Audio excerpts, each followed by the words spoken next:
All India ইমাম মুয়াজ্জিন charitable সংগঠনের পক্ষ থেকে স্বেচ্ছায় রক্তদান শিবির এবং সংবর্ধনা প্রদানের আয়োজন করা হয় বহরমপুরের কালেক্টরেট ক্লাব হলে। এই সময় জেলা থেকে বিভিন্ন ইমাম মুয়াজ্জিনের পাশাপাশি পুরোহিত সংগঠনের প্রতিনিধিরা উপস্থিত ছিলেন। প্রায় 50 জনেরও বেশি রক্তদাতা এখানে রক্তদান করেন। পাশাপাশি জেলায় WBCS পরীক্ষায় উত্তীর্ণ সংবর্ধনা প্রদান করা হয়।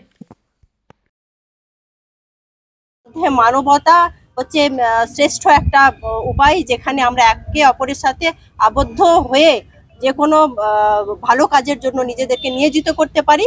তো এটা একটা বার্তা দেওয়া সব মানুষদের জন্য যে আজকে সমাজ এগিয়ে নিয়ে যাওয়ার ক্ষেত্রে আমাদের যেরকম ভাবে সাধারণ মানুষ, শিক্ষক শিক্ষিকার, ডক্টর, অফিসার সবারই ভূমিকা আছে, সেরকম ভাবে আমাদের ইমাম সাহেবদের, পুরোহিত সাহেবদেরও ভূমিকা অবশ্যই আছে। এটা একটা বার্তা দেওয়া, এবং ওনারা আমাদের মুর্শিদাবাদে সেটা বারবার আমরা প্রমাণ পেয়েছি। ধন্যবাদ। সাথে আমাদের পুরোহিত সাহেবরাও ছিলেন। তো আমাদের দেখুন, প্রত্যেক যে কোনো ধর্মগুরুরা যখন কোনো সামাজিক ক্রিয়াকলাপের ক্ষেত্রে, কার্যকলাপের ক্ষেত্রে নিজেরা অংশগ্রহণ করেন, ভূমিকা নেন, সেটা আমাদের জন্য গর্বের বিষয়। এবং আমরা চাই, এবং আমরা বিগত দিনেও দেখেছি যে আমাদের মুর্শিদাবাদের ইমাম সাহেবরা, পুরোহিত সাহেবরা যথেষ্টই উদ্যোগী সামাজিক কাজের জন্য, এবং তাদের